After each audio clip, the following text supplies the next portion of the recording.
Je vais enchaîner sur ce que dit M. Filiatro, qui dit qu'il ne parlera pas de livres. Moi, je vais parler de livres.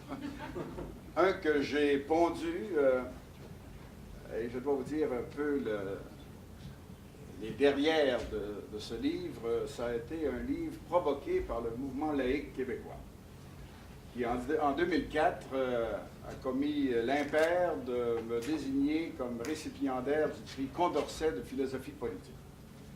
Et à cette occasion, il m'avait demandé de faire une petite présentation et j'avais choisi de donner les grands principes humanistes de vie en société, à la fois d'un point de vue personnel, d'un point de vue public.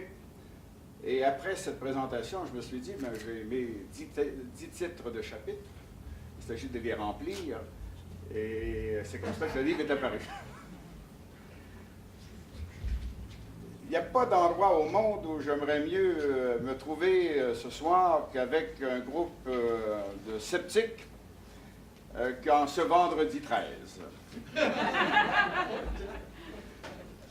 Surtout après l'anniversaire, le lendemain de l'anniversaire de la naissance de Charles Darwin, que l'association humaniste a célébré hier soir en présentant un film de très haute qualité dans ses locaux. Et je salue d'ailleurs les membres de l'association humaniste qui sont ici. Je pense que c'est eux qui ont la caméra. Et je remercie évidemment les sceptiques du Québec de me faire l'honneur de m'inviter à discuter avec vous d'un sujet sérieux, mais que nous allons prendre sans se prendre au sérieux. Nous allons discuter sans se prendre au sérieux. Évidemment, c'est une question très complexe, la question de la morale, l'éthique et tout cela. Mais ça touche à tellement de domaines que ça devient très intéressant. C'est une vieille question, évidemment. Est-ce que les affaires humaines sont bien organisées sur une base morale? Est-ce que le meilleur code moral est celui que nous avons, ou ceux que nous avons? Et les codes moraux, évidemment, il y en a eu de tous les temps. Pour ceux qui connaissent l'histoire, le code d'Hammurabi, c'est un code qui existe 2000 ans avant Jésus-Christ. Certains de ces principes, un œil pour œil, dent pour dent, par exemple, qu'on retrouve dans la Bible, c'était dans le code d'Hammurabi. Je vois qu'il y a des philosophes qui sont d'accord avec moi sur cela. Évidemment, le code de Moïse avec ses commandements. Parce qu'on me demandait tout à l'heure à Radio-Canada, j'ai donné une interview à une émission qui s'appelle « Vous êtes ici », qui passe de 8h à 10h le soir, mais qui a été enregistrée cet après-midi pour être diffusée au début du mois de mars. On me demandait, oui, mais pourquoi avoir appelé ça les 10 commandements humanistes? Mais c'était pour c'est pour une raison pédagogique. Je suis un professeur de 42 ans que j'enseigne, et je sais qu'il faut, pour les étudiants, mettre les choses très claires. Et comme les cours d'éthique maintenant aux États-Unis, dans les grandes universités, sont devenus obligatoires, depuis 2007 à Harvard, par exemple, tous les étudiants doivent suivre un cours d'éthique en première année. Et ça se généralise un peu partout dans les universités américaines. Et donc, l'aspect pédagogique est important. Le code de Confucius, qu'un empereur chinois avait ressuscité sous 16 commandements. Le code de Solon, ceux qui sont au courant de comment fonctionne la philosophie grecque savent que le code de Solon est un code central dans la philosophie grecque. Plus récemment, le code de Bertrand Russell, ceux qui ont lu les livres de Bertrand Russell. Il y a un comédien qui est mort il y a quelques mois, qui s'appelait, un comédien américain, George Carlin, qui a une vidéo que l'on peut voir sur l'Internet, mais qu'on a présenté à la télévision ces jours-ci, dans laquelle il prend les 10 commandements de Moïse et les réduit à 2. Sois honnête et essaye de ne pas tuer ton prochain. Tout le reste, c'est du superflu. On me demandait tout à l'heure à Radio-Canada comment un économiste pouvait se mêler de questions de morale et de moralité. Bien, j'ai répondu que l'économique, la science économique, ou même le monde économique, touche beaucoup à la morale. En économie, il y a un père de l'économie et de la science économique qui était Adam Smith, qui avait écrit Les causes de la richesse des nations en 1776. Mais avant d'écrire ce livre-là, il avait écrit un livre, Théorie des sentiments moraux. Parce qu'en économie, il y a un problème dans le sens que est-ce que l'égoïsme, l'intérêt personnel, peut être canalisé vers le bien commun par le truchement des échanges et des transactions? C'est un grand problème moral. Comment l'égoïsme peut être transformé en l'altruisme? Comment les échanges, tout à l'heure je discutais avec quelqu'un, comment les échanges augmentent le bien-être? Est-ce que le vendeur est plus heureux après avoir vendu que non? Est-ce que l'acheteur est plus heureux après avoir acheté que non? Il y a une complémentarité entre les désirs qui se rencontrent sur les marchés et qui posent la question morale. Évidemment, il y avait David Hume aussi, qui avant sa mort avait écrit un livre, Le discours sur les religions. Mais il avait prévu dans son testament que le livre ne devait être publié qu'à titre posthume. C'était tellement dangereux en Grande-Bretagne à ce moment-là de publier un livre qui allait en contradiction avec la hiérarchie religieuse et politique du temps, parce qu'en Grande-Bretagne, évidemment, le chef de l'État est aussi le chef de l'Église. Hein. La reine d'Angleterre est aussi le chef de l'Église. Permettez que je prenne un peu d'eau. D'ailleurs, la reine d'Angleterre est aussi notre chef d'État. C'est ce qui explique pourquoi, dans la Constitution de 1982, le premier ministre Pierre Trudeau a introduit dans le préambule de la Constitution canadienne que le pouvoir venait de Dieu. Contrairement à la Constitution américaine ou la Constitution française, où il est bien dit que le pouvoir vient de la volonté des gouvernés. Donc, au Canada, on n'a pas de leçon à donner à l'Iran ou à d'autres pays. C'est déjà dans notre Constitution que les déités président au sommet de la pyramide du pouvoir. Donc, ce que je vais faire avec vous ce soir, c'est de faire une présentation générale, couvrir le grand terrain de l'éthique et de la morale. Après cela, je ferai une critique comparative des codes religieux, ou du moins des codes moraux à base religieuse, parce que le livre est un peu deux livres dans un. La majeure partie porte sur les grands principes humanistes que je vais expliquer, mais porte aussi en partie sur une critique des carences et des faiblesses des codes religieux. Donc, dans un sens, ça peut être provoquant pour certaines personnes.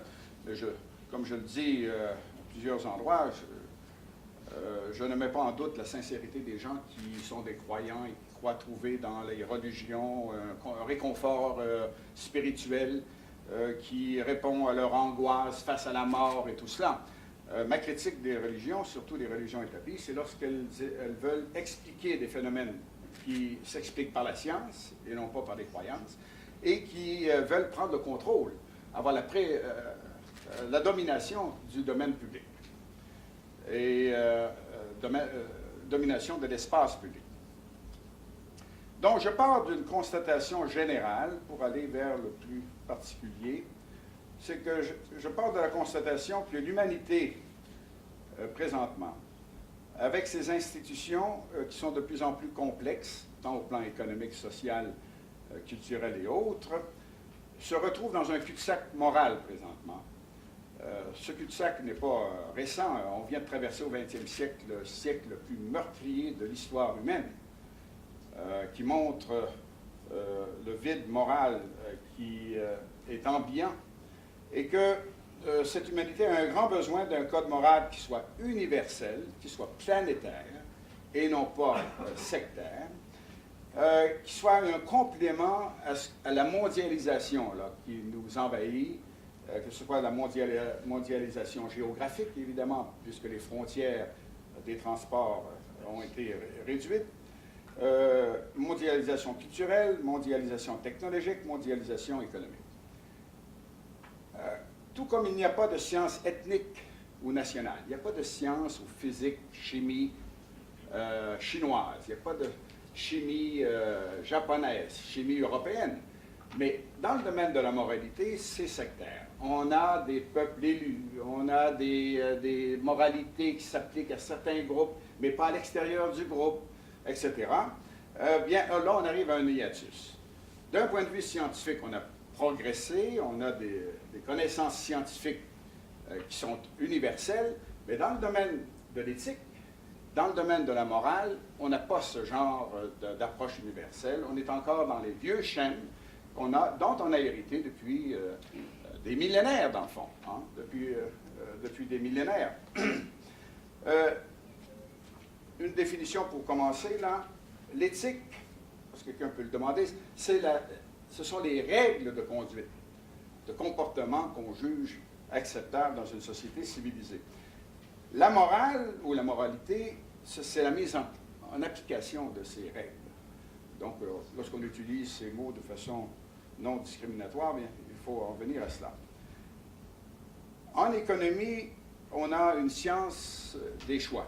En économie, on choisit des ressources pour avoir le meilleur résultat possible. Ce sont les choix les plus utiles qui doivent prédominer. En morale, c'est plutôt l'art de faire des choix, comment réconcilier la raison, les raisonnements qui font appel à la logique, et l'émotion, la passion, les sentiments, etc., qui font partie de la nature humaine. Qu'on le veuille ou non, l'être humain n'est pas simplement un cerveau qui fonctionne selon la raison, mais ça fonctionne aussi selon les passions, selon les sentiments.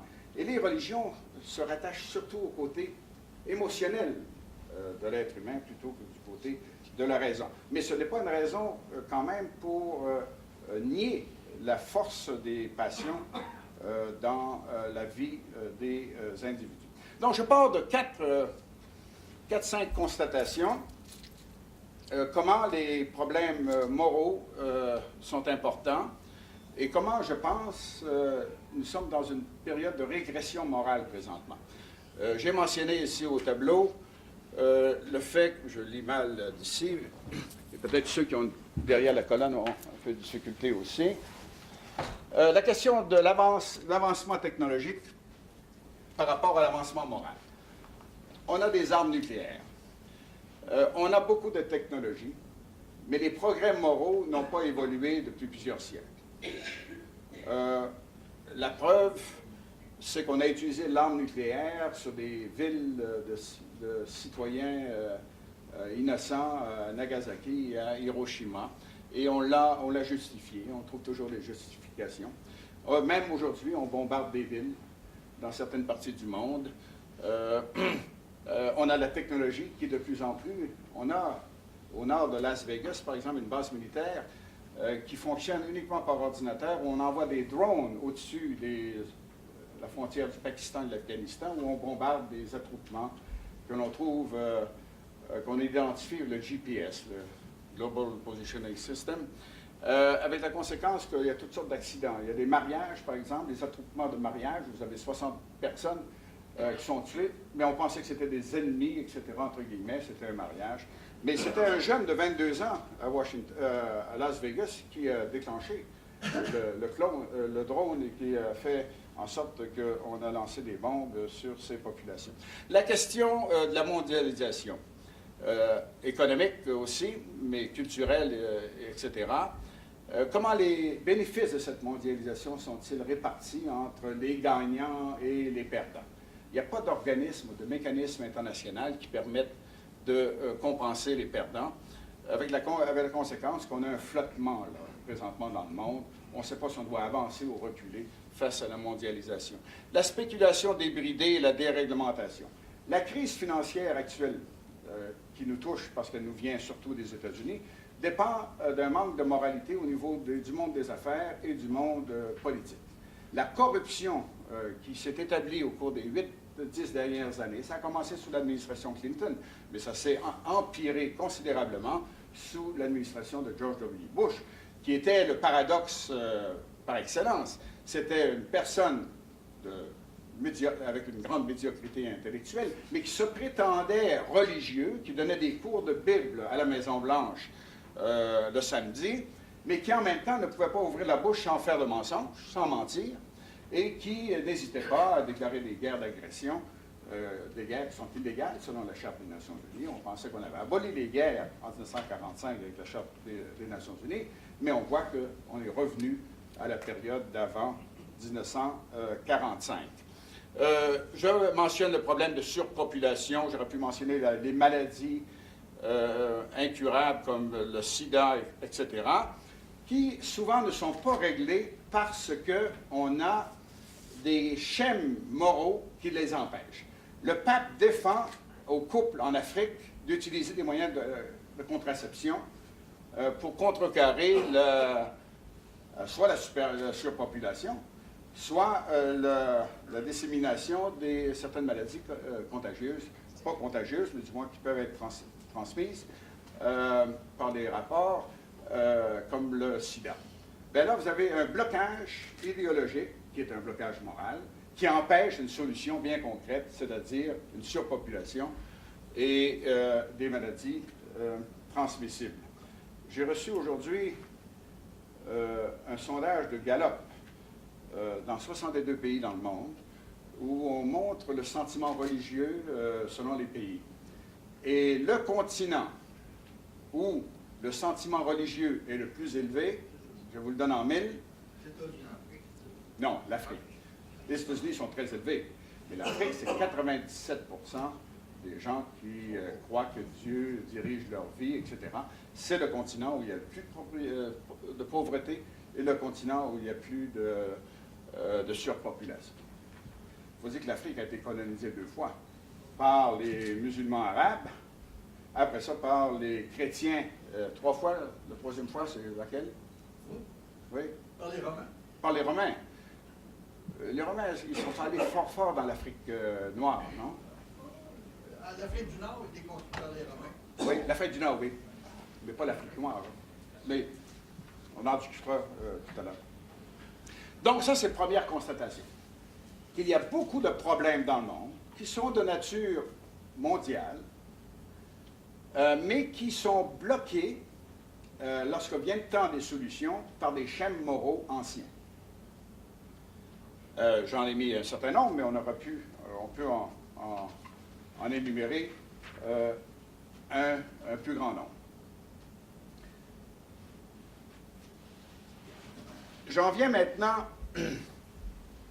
au vide qui existe au niveau des idéologies, mais aussi au niveau de la moralité, présentement dans le monde. Et il y avait quelques bons articles dans les journaux ce jour-ci. M. Filiatro en a mentionné quelques-uns. Il y avait un éditorial de Mario Roy dans la presse il y a 2-3 jours sur Dieu. Je l'ai quelque part. Et un de Folia. Je pense que c'était hier. Qui montre que depuis l'effondrement de l'Union soviétique en 1991, il y a des régions du monde qui sont en plein désarroi idéologique. Non pas peut-être dans des pays comme le nôtre, mais dans les pays du tiers-monde, qui avaient adopté le mode un peu socialiste de développement économique et social, laïque, remarquez bien.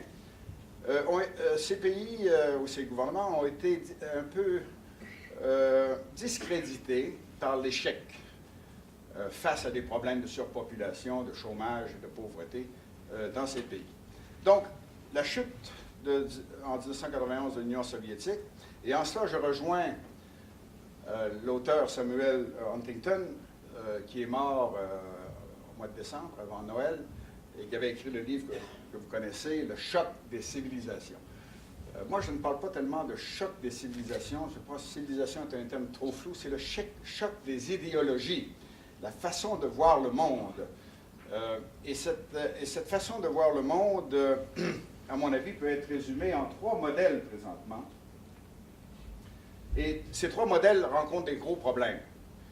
Il n'y a pas de solution là absolument hermétique, certaine, d'un modèle qui pourrait être choisi de façon certaine pour le progrès de l'humanité. Il y a le modèle capitaliste à l'américaine, un modèle où le marché est Dieu, ne peut pas faire d'erreur, la cupidité peut être sans borne, mais ça devrait servir l'intérêt commun. mais on voit que c'est en train de s'effondrer sous nos yeux, une catastrophe humaine comme peut-être on n'a pas vu depuis les années 30 et peut-être pire que les années 30, parce qu'on est dans le milieu de l'ouragan présentement. On ne sait pas l'importance de la dureté de cette crise. Je disais à quelqu'un tout à l'heure que j'ai un blog qui est publié aujourd'hui sur cette notion et je mentionne que ça va durer plusieurs années, ce ralentissement économique. Que nous sommes comme en 1933. Mais en 1933, il restait beaucoup d'autres années de sous-développement et de sous-réalisation économique. Il y a le modèle européen de social-démocratie, auquel nous participons évidemment au Québec et au Canada, plus au Québec qu'au Canada. Mais c'est un modèle aussi, c'est un modèle de capitalisme à visage humain. Mais c'est un modèle qui rencontre des difficultés, de vieillissement de la population, par exemple, qui pose des problèmes de financement énormes, des problèmes d'avoir des systèmes de santé, d'accessibilité à la santé qui ne sont pas résolus, problèmes de taxation élevés, etc. Mais c'est le problème, c'est le modèle encore probablement le supérieur par rapport à d'autres. Il y a un troisième modèle qui est une fuite vers les religions, vers les systèmes quasi-théocratiques. Ça a commencé en Iran en 1979 quand le régime corrompu du Shah a été renversé. Et c'est cette montée de la suprématie du religieux dans la sphère publique qui m'apparaît très dangereuse cette montée pour les prochaines années. Remarquez bien qu'ici au Québec, nous avons servi de laboratoire à ce genre de système. À compter de 1840, après la révolte manquée des Patriotes, qui s'était lancée en guerre contre les armées britanniques, pendant 100 ans, nous avons eu un gouvernement ultramontain. C'est-à-dire que c'était presque l'Église catholique qui était le vrai gouvernement. L'autre gouvernement s'occupait un peu des routes, mais l'éducation, la santé, l'aide sociale, c'était le clergé. C'était le clergé catholique. Pendant 100 ans, nous avons eu presque un gouvernement religieux au Québec. C'était un cri de ralliement. Je pense que les religions jouent un rôle dans d'autres pays, la même chose, deviennent des ralliements politiques, en quelque sorte, autour desquels les gens se regroupent quand la superstructure politique ne rencontre pas leurs besoins. Donc, on a été ultramontain au Québec, mais maintenant, il y a ultramontisme un peu partout dans le monde. Et surtout dans les pays musulmans, on voit que dans plusieurs pays, la légitimité appartient aux chefs religieux plutôt qu'aux chefs politiques, qui sont souvent des dictateurs et des gens qui sont mal appréciés par la population. Donc, le phénomène religieux, et ça, je critique quelque peu des auteurs comme Dawkins, O'Harris, ou même Onfray en France, c'est que le phénomène religieux n'est pas un phénomène purement de croyance, c'est un phénomène social complexe. Et souvent, c'est plus politique, la religion, que purement de croyance. Et c'est là où le dérapage va se produire. Si ça demeurait au niveau des croyances, on peut croire n'importe quoi. On mentionnait Raël tout à l'heure. Je pense retourner sur l'étoile Sirius, c'est complètement idiot. Mais ça n'a pas de conséquences si c'est pour consommation personnelle. C'est lorsque ça devient à l'État, ça devient une croyance étatique, que ça devient désastreux.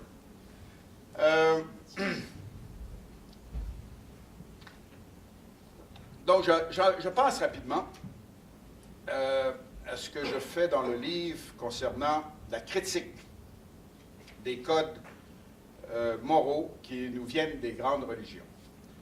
Remarquez bien, je fais une distinction entre les religions théistes, abrahamiques, et les religions asiatiques. Les religions asiatiques sont des religions philosophiques, d'amélioration, de développement individuel, etc.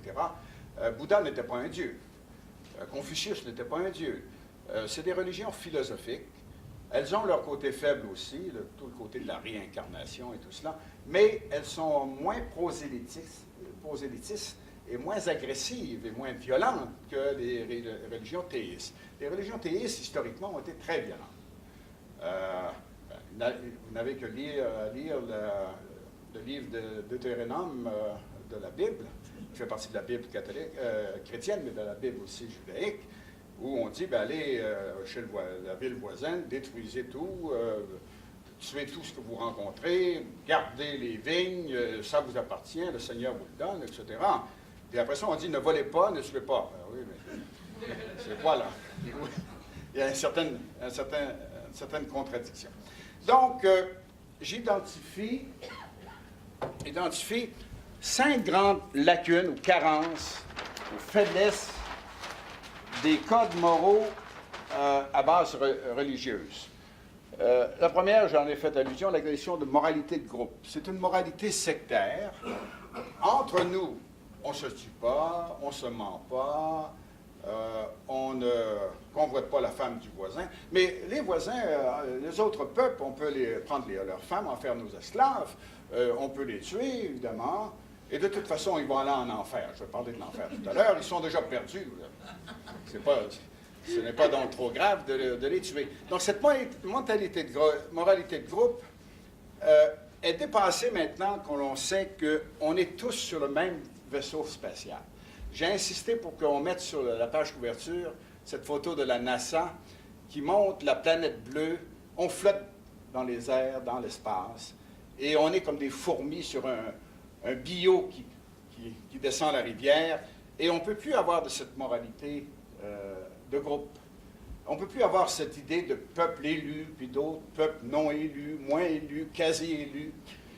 Ces inventions de l'esprit pouvaient servir peut-être à des fins politiques et sociales dans le passé, mais s'y accrocher aujourd'hui est un risque que nous ne devrions pas prendre. Donc, c'est une première critique. Certaines religions sont moins ouvertes à cette critique que d'autres, mais le judaïsme, entre autres, et même l'islam, et certaines branches du christianisme sont très fortement sont ouverts à cette critique. Deuxième erreur, ou du moins, deuxième lacune des codes moraux à base religieuse, vient de cette idée inventée par les religions que l'être humain est au centre de l'univers. Quand on regarde les découvertes de Charles Darwin, quand on regarde les découvertes de Galilée, remarquez bien qu'avant Galilée, il y avait eu Copernic. Mais Galilée avait prouvé ce que Copernic avait avancé. Un peu comme Darwin a prouvé ce que Lamarck avait avancé en France plus d'un demi-siècle auparavant. On parle tous de Darwin présentement, mais Lamarck avait la théorie non prouvée de Darwin, l'évolution des espèces, était déjà dans les travaux de Lamarck. Cette idée que l'homme est au centre de l'univers est une fiction. L'univers pourrait exister sans l'homme. L'univers a existé pendant des milliards d'années sans homme. L'univers, celui dont nous connaissons, mais il y a une théorie qui dit qu'à chaque 100 milliards d'années, l'univers se régénère dans un nouveau monde, avec des nouvelles lois physiques, etc. De celui dans lequel nous sommes, 13,7 milliards d'années. La Terre elle-même, 4,5 milliards d'années. Et la vie, 3 millions d'années. Les dinosaures sont disparus il y a 65 millions d'années. Et l'homme est apparu il y a 2 millions d'années. Donc, aller dire que l'homme est au centre de l'univers, ça ne repose sur aucun constat scientifique. Les hommes pourraient se détruire demain matin et disparaître, l'univers va continuer. Il va continuer avec d'autres espèces, peut-être une espèce plus évoluée de l'être humain que nous, etc. Donc, c'est une erreur qui a des conséquences, par contre, parce que si vous croyez que vous êtes le centre de l'univers, bien là, vous dites que le Soleil tourne autour de la Terre, puis, etc., etc. Tout tourne autour de vous. C'est vous qui êtes au centre. Et aussi, toutes les autres formes de vie sont secondaires. L'environnement, évidemment, c'est là pour vous servir. Donc, il y a une mentalité, là, qui est dangereuse compte tenu du rétrécissement de cette planète et de sa pollution et de tous les cataclysmes climatiques que nous pouvons rencontrer. Donc ça, c'est une erreur qu'il faut dénoncer, parce que si on ne la dénonce pas, les erreurs ont tendance à continuer. Hein. Il y a une inertie dans l'erreur qui fait qu'elle se perpétue. Troisième lacune des codes moraux à base religieuse, c'est la distinction artificielle, dans certaines religions, que l'on fait, dans plusieurs religions, entre la moralité individuelle et la moralité publique. Pour un individu, tuer quelqu'un, c'est mauvais. Pour un chef d'État, tuer quelqu'un, c'est acceptable. S'il en tue 100 000, c'est encore acceptable. Et comme disait Jean Rostand, s'il en tue des millions, c'est un dieu.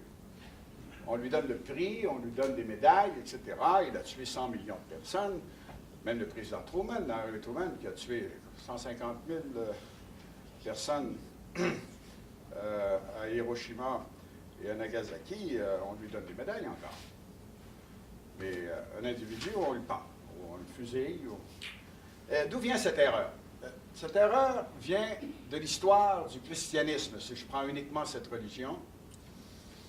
La religion chrétienne initiale était une religion de pauvres et une religion assez extrémiste dans son pacifisme. C'est une religion pacifiste, tourner l'autre jour, retourner l'autre jour. Hein. Quand Saint Paul a déménagé la religion, qui était une religion juive, le christianisme au début, à Rome, tout de suite, le verre était dans la pomme. Parce que l'Empire romain, comme tous les empires, est un empire militaire. Et un empire doit tuer pour se maintenir, pour maintenir son autorité. Et lorsque Constantin s'est converti en 315, et que plus tard, l'empereur Théodose a fait officiellement du christianisme la religion d'État de l'Empire, bien là, on ne pouvait plus avoir une moralité universelle. Il fallait avoir une moralité pour les gens ordinaires, puis une autre moralité pour les empereurs. Parce que les empereurs, leur fonction, c'est de tuer pour se maintenir, attaquer, avoir des armées, des nouvelles armes, etc. Et Saint-Augustin, qui s'appelait Augustin de Hippo, et qui était un Algérien, a commencé l'idée de la guerre juste, l'idée qu'on pouvait utiliser le pouvoir pour tuer si c'était fait dans les normes. Mais Jésus-Christ, à ce moment-là, s'il était revenu 400 ans après sa mort, aurait dit, ben, c'est de la foutaise, là. Vous êtes en train de tout détruire mon système. Mais c'était une nécessité quand vous devenez une région d'État. D'ailleurs, M. Filiatro mentionnait un article concernant ce qui se passe en Italie maintenant. Il y a eu deux choses qui s'est produites en Italie, celle qu'il mentionnait. Mais il faut se rappeler que les accords de Latran en 1923, entre Mussolini et le Vatican, ont fait du catholicisme la religion d'État en Italie.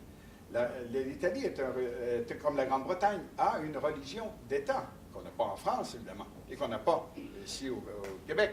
D'ailleurs, les deux pays au monde, les plus laïques au monde, c'est le Québec et la France. C'est pas le Canada. Les États-Unis le sont assez, mais on voit comment on essaie de violer la Constitution. Il y a un article, par exemple, dans la Constitution américaine, l'article 6, qui dit qu'on ne doit pas discriminer pour aucun emploi dans les États-Unis, à la fois au niveau des États et au niveau fédéral, selon la croyance religieuse. Aucun athée ne peut être élu président des États-Unis aujourd'hui. Ce serait une impossibilité. Il va y avoir une femme élue présidente des États-Unis, un noir est déjà élu, un homosexuel va être élu avant d'un athée. Avant qu'un athée soit élu le président des États-Unis. Malgré le fait que la Constitution américaine dit clairement que c'est absolument défendu de discriminer sur la base de la croyance religieuse. Pour aucun poste, a fortiori, celui de président des États-Unis. Donc, grave erreur de faire la distinction entre la moralité individuelle et la moralité publique. Pour un humaniste, tuer, c'est tuer. Tuer un individu, vous en tuez 1 million, ben, si vous en tuez 1 million, vous êtes 1 million de fois plus criminel que l'autre. Et aux États-Unis, on débat beaucoup la question à savoir est-ce que Cheney, qui est un bandit notoire, et son patron, plus ou moins patron, George Bush, ne devrait pas être amené devant les tribunaux pour avoir enfreint la loi américaine et la loi internationale sur la torture, par exemple. Et le gouvernement Obama hésite à ouvrir cette canne de verre, comme il dit. Si on ouvre ça, jusqu'où ça va aller, etc., etc. Il y a un grand débat. Et si on ne fait pas respecter ces valeurs, plus tard, elle reviendra, d'autres feront les mêmes violations. Une quatrième lacune, et on a fait allusion tout à l'heure, M. Filiatro, la notion d'enfer et de péché originel. Ça paraît évidemment enfantin, mais ça a des conséquences. Ça a des conséquences, par exemple, pour l'enfer, d'exclure les 2 tiers de l'humanité de ce paradis que les gens, dont les religions se vantent d'offrir. L'Église anglicane, en 1995, a au moins fait un pas décisif en abolissant l'enfer. Et en Grande-Bretagne, vous allez me dire où sont allés ceux qui y étaient. S'ils sont allés au ciel, c'est devenu un enfer. Et ça a été voté par le conseil privé, parce qu'en Grande-Bretagne, la reine est présidente du conseil privé et les évêques en synode décident d'une question, mais il faut que ce soit entériné par la reine et son conseil privé. Et ça a été entériné. L'Église d'Angleterre n'accepte plus l'enfer. Remarquez bien que l'Église catholique est allée un peu dans la même direction. Il y a eu un comité d'évêques il y a quelques années qui est arrivé à la conclusion que les limbes, où on parque les bébés non baptisés, ou toute personne assez bonne, mais pas assez non baptisée, on les parque dans les limbes. Mais le synode des évêques est arrivé à la conclusion qu'il n'y avait pas aucun document biblique ou autre qui certifiait l'existence des limbes et a recommandé au pape d'abolir les limbes.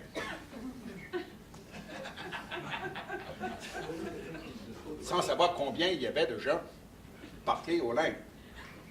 Mais le pape, surtout le pape actuel, Benoît XVI, a hésité beaucoup parce qu'il s'est dit, si j'abolis les limbes, il y a un autre groupe qui va dire, et le purgatoire?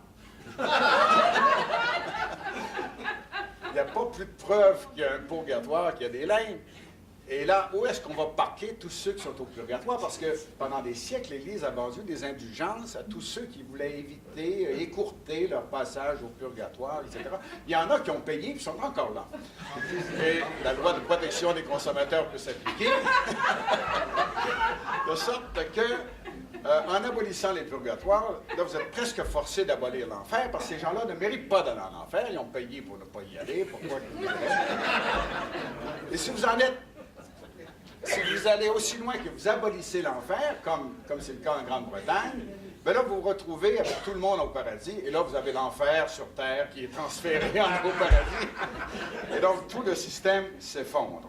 Mais tout ce système qui est basé sur la frayeur, la culpabilité, si vous ne faites pas cela, vous allez en enfer, vous allez brûler éternellement. Ça montre que bien des religions traitent les êtres humains comme des enfants. C'est-à-dire qu'on leur donne des fables. Et il y a 3 000, 4 000 ans, 5 000 ans, les gens étaient complètement analphabètes, etc. C'était peut-être une façon efficace de foutre la frousse aux gens en leur disant « vous allez brûler pendant des siècles et des siècles, etc. » Mais aujourd'hui, se référer encore à ces fables-là, c'est un peu difficile à accepter pour des populations civilisées et instruites, etc.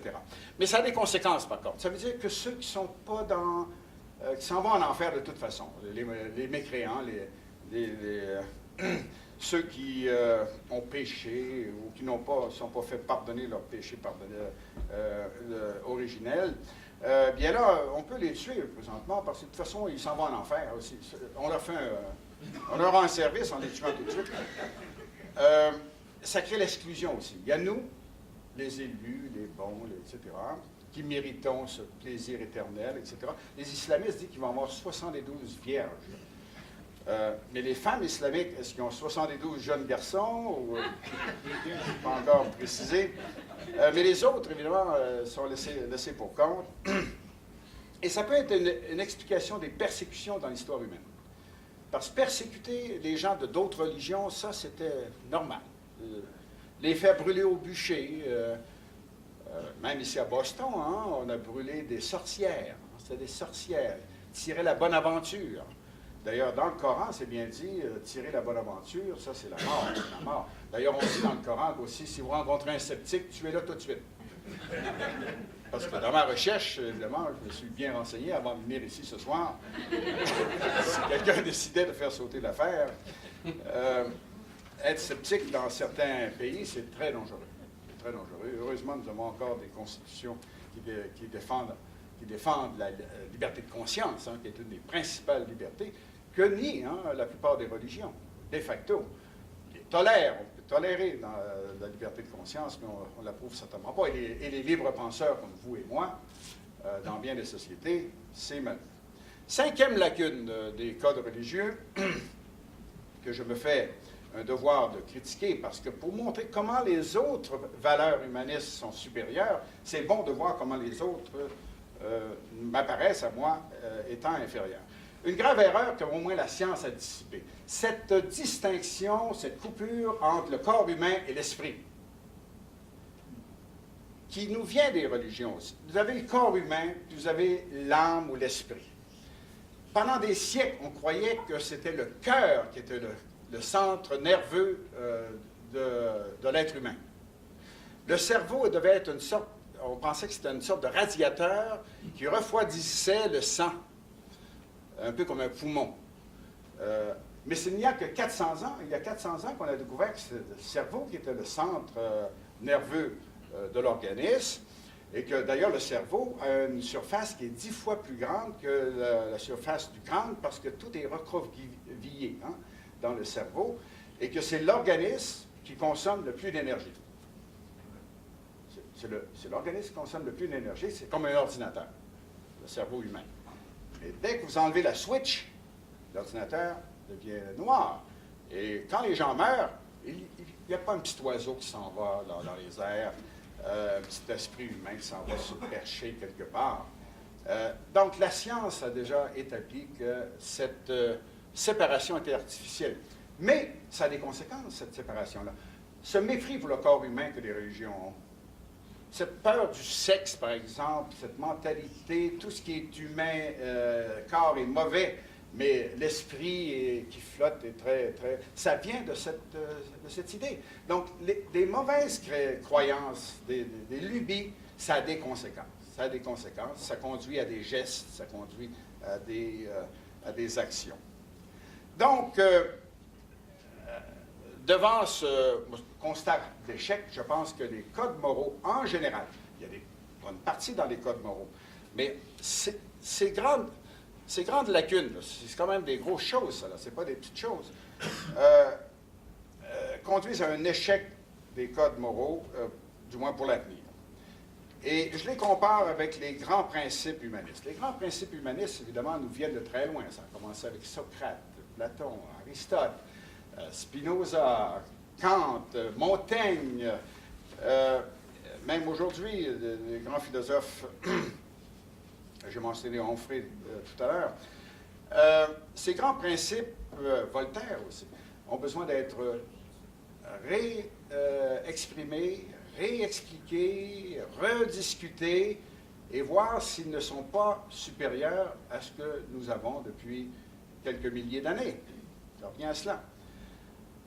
Moi, je les propose comme réflexion, comme point de réflexion, et non pas comme étant des vérités révélées. J'ai simplement mis sur une forme didactique ces grands principes, mais on peut les réorganiser à volonté. Le premier principe, évidemment,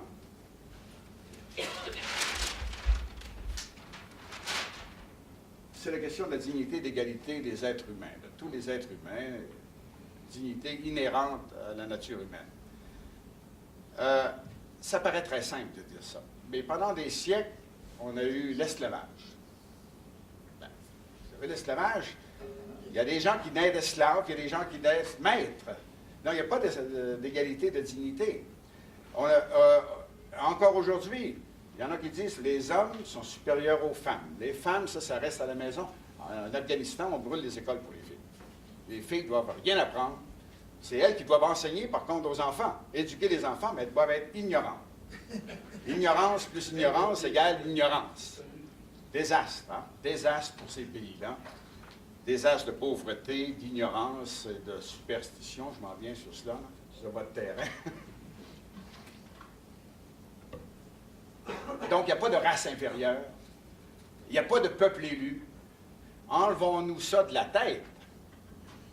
Mais vous allez dans la Bible, c'est bien dit que Dieu a choisi un peuple, etc., etc. C'est de la foutaise. C'est de la foutaise.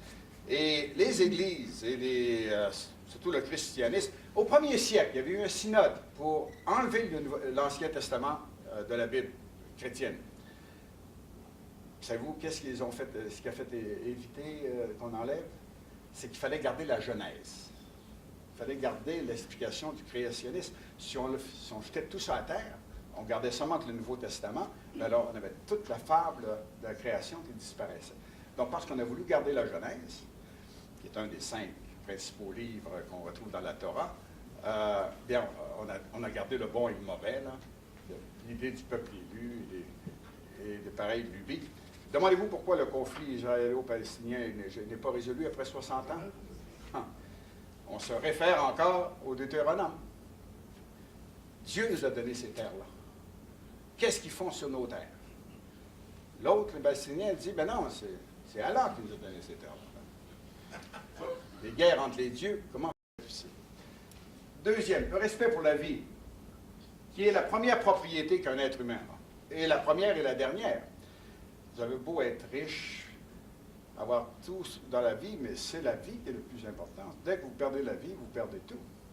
C'est pour ça que tuer est un grand crime pour un humaniste.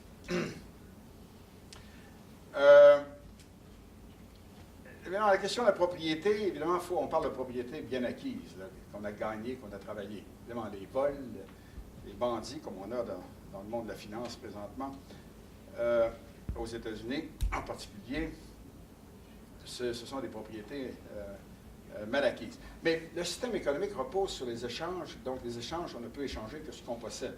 Donc, c'est évident qu'un fermier qui se lève le matin pour traire une vache ne veut pas que quelqu'un vienne voler le lait. C'est son lait.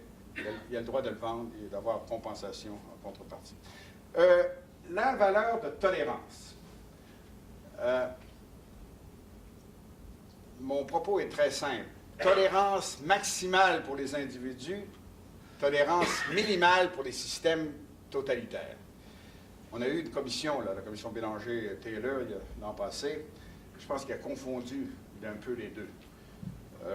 Que quelqu'un se teigne les cheveux verts ou que 2 personnes du même sexe décident de vivre ensemble.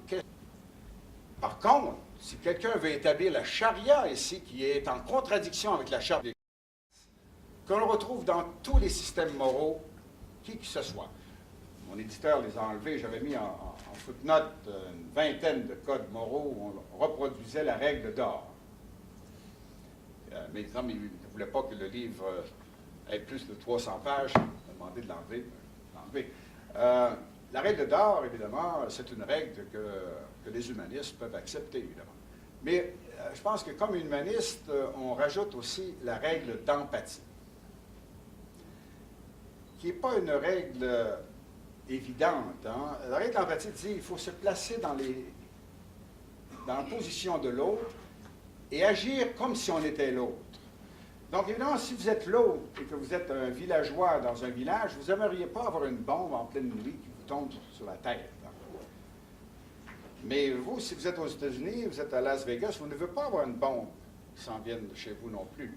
Mais comme vous dites, ça n'arrivera pas. Ils n'ont pas d'avion, ils ne sont pas équipés. Donc, on peut les bombarder, puis eux, ils ne bombarderont pas. Ça, c'est une vision immorale d'un point de vue humaniste.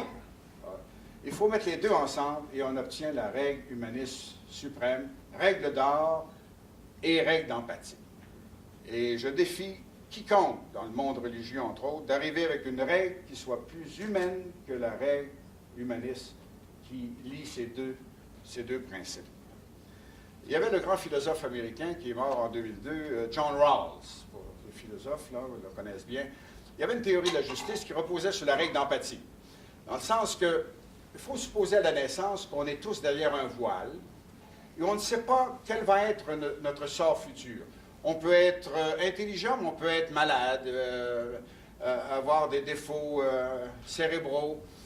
On peut naître dans une famille riche ou être dans une famille pauvre, dans un pays riche, dans un pays pauvre.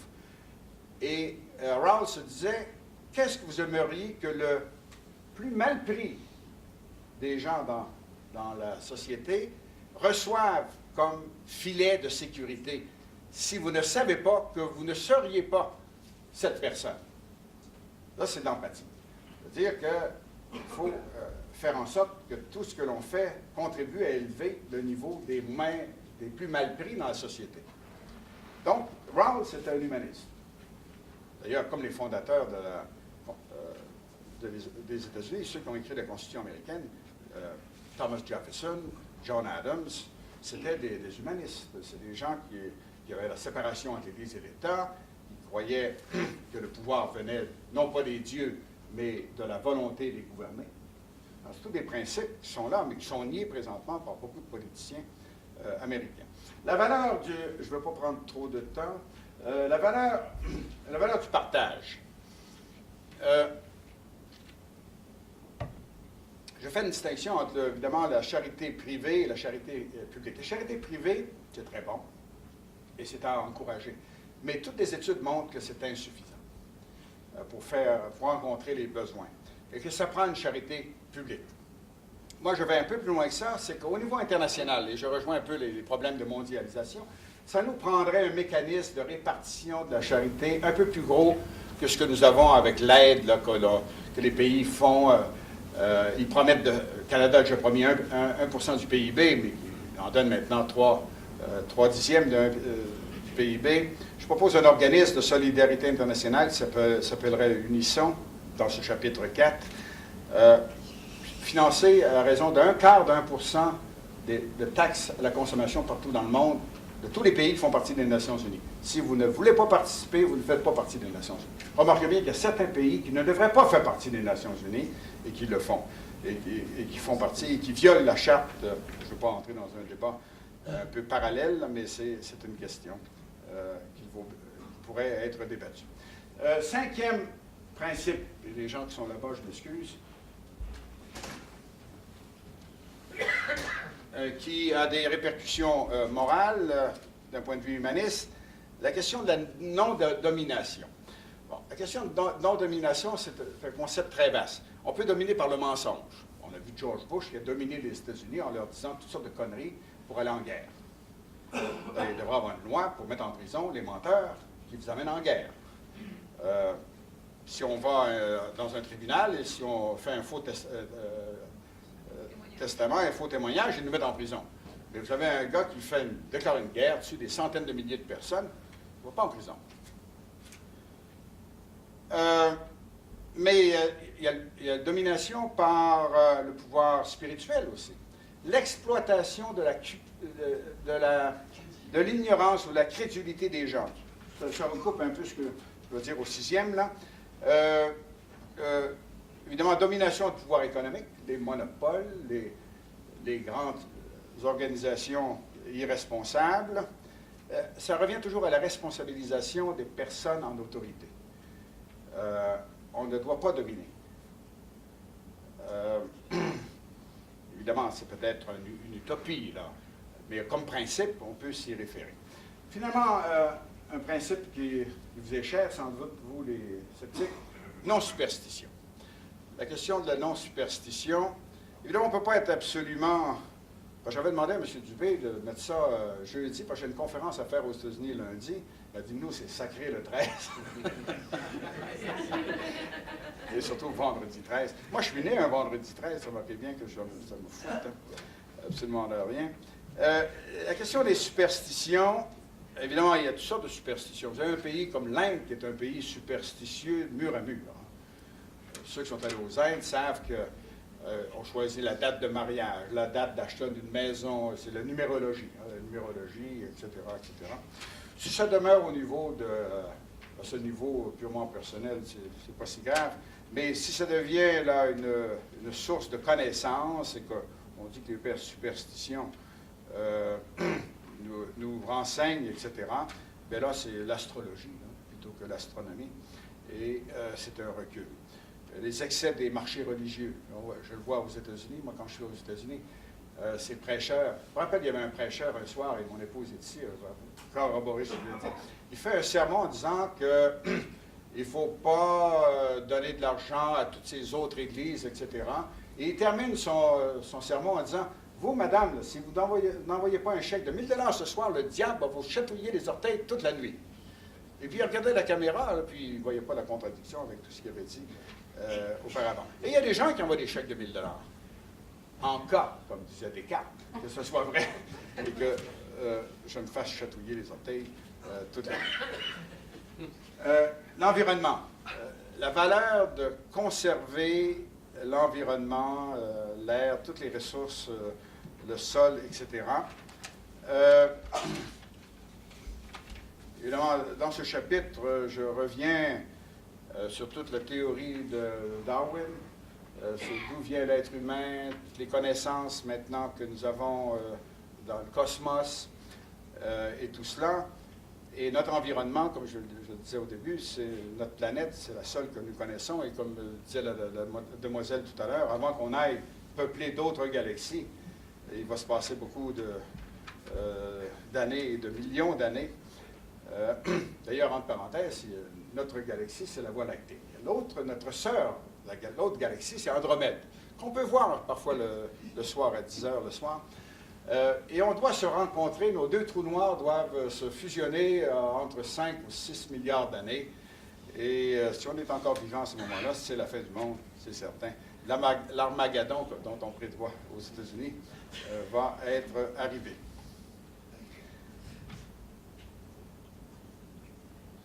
Donc, toute cette question de l'obscurantisme qui nie l'évolution. Je regardais un sondage aujourd'hui, on disait 39% des Américains croient à l'évolution. C'est un progrès, je pense, il y a quelques années, c'était dans les 20%. Là, 39%. Peut-être à cause d'Obama, 39%. Il y a quand même 60% là, qui n'y croient pas et qui votent. J'en viens au 8e. Le 8e et le 6e sont les plus gros chapitres. Le 8e, c'est la question de la guerre et de la violence. L'humanisme rejette toute violence qui est contraire à la légitime défense. Donc, c'est un principe qui est dans la Déclaration des Nations Unies. C'est un principe qui était accepté il y a 50 ans, mais qu'on remet en question présentement. Les guerres préventives, là, vous avez George Bush qui avait inventé la guerre préventive. On attaque quelqu'un parce qu'on pense qu'il pourrait nous détester dans l'avenir, donc on va le détester tout de suite et l'attaquer maintenant avant qu'il nous déteste. Remarquez bien que la Première Guerre mondiale a été déclarée de cette façon-là. Il y avait l'état-major allemand qui disait « La France et la Russie ont un progrès maintenant industriel assez rapide qui va nous rattraper dans X années, aussi bien les attaquer avant qu'ils deviennent trop forts, on n'en pourra plus. » Parce que les militaires ont cette mentalité qu'il faut toujours dominer, et que si on a des armes, il faut les utiliser. Comme disait quelqu'un, si tu veux la guerre, prépare la guerre. Parce qu'il y en a qui disent, préparez la guerre, vous aurez la paix. Non, préparez la guerre, vous aurez la guerre. Parce qu'une fois que vous avez investi, et c'était Madeleine Albright, la secrétaire d'État de Clinton, qui disait, « Hey, on n'investit pas dans tous ces équipements militaires qui nous coûtent 600 milliards par année, en les laissant brouiller. On s'en sert pour aller chercher du pétrole, aller faire d'autres choses, etc. C'est un investissement qui doit être rentable. Donc, si vous voulez la guerre, préparez la guerre, vous allez l'avoir, c'est certain. C'est pour ça que les États-Unis, maintenant, prévoient une guerre permanente. Toujours en guerre. D'ailleurs, il y avait un secrétaire du Pentagone en 1945 qui disait que ça prenait ça pour maintenir l'économie. Qu'après la guerre, là, il y avait une crainte que le retour à l'économie privée allait amener une récession parce que toutes ces usines là, qui avaient été converties à fabriquer des instruments de guerre allaient fermer, et là, c'était très dangereux, il fallait avoir une autre guerre. Ils ont eu la guerre de Corée, la guerre de Vietnam, Et là, on a la guerre, on a eu les deux guerres du Golfe, puis là, on s'en va vers la guerre en Afghanistan et au Pakistan, etc. Ça touche la peine de mort aussi. L'humanisme est contre la peine de mort. Évidemment, ici, on l'a abolie. Il y a bien des pays où ce n'est pas aboli. Neuvième principe, la démocratie ouverte. Bon, la démocratie, comme disait Churchill, c'est probablement le pire des systèmes, à l'exception de tous les autres. Si on part du principe que le pouvoir dans une société vient de la volonté des gouvernés, bien, par définition, il faut qu'on ait une forme de démocratie la plus opérationnelle possible. Mais une démocratie qui soit chapeautée par une constitution qui défend les droits des individus, à commencer par un individu. Parce que la démocratie, ce n'est pas la volonté de la rue, ce n'est pas le mob rule. Parce que là, une foule n'a pas de tête, c'est comme une poule, pas de tête. Il n'y a rien de plus fou qu'une foule. Et donc, la démocratie, ce n'est pas le gouvernement de la foule. C'est la démocratie, c'est le vote, et c'est le vote réfléchi, c'est la discussion, etc., etc. Et il n'existe pas de démocratie parfaite présentement. Il y en a qui sont meilleures que d'autres, meilleures constitutions que d'autres. Et comme je le disais tout à l'heure, les démocraties ouvertes, ça veut dire démocratie laïque, parce qu'il faut, ça prend la séparation entre l'Église et l'État, parce que les Églises sont par définition absolutistes, ne permettent pas les compromis. On a des dogmes. Bon, en politique, on ne peut pas fonctionner avec des dogmes. Tout se discute. Et c'est pour ça qu'on ne peut pas avoir des religions ou des églises au gouvernement, parce qu'elles ne fonctionnent pas selon le principe démocratique. D'ailleurs, dans mon livre, je montre très bien que lorsqu'on a commencé à avoir la Magna Carta en 1215 en Grande-Bretagne, le pape du temps a envoyé une encyclique pour dénoncer les... C'était pas le peuple, hein, c'était des princes qui s'étaient révoltés contre le roi, en les excommuniant, que c'était terrible de remettre en doute l'autorité de Dieu qui avait nommé ce roi, qui avait un pouvoir absolu, parce que Dieu lui avait donné ce pouvoir absolu. Le pouvoir vient de la base en démocratie et ne vient pas du sommet. Et dans le cas du Québec, comme je l'ai mentionné, on a eu 100 ans d'ultramontisme.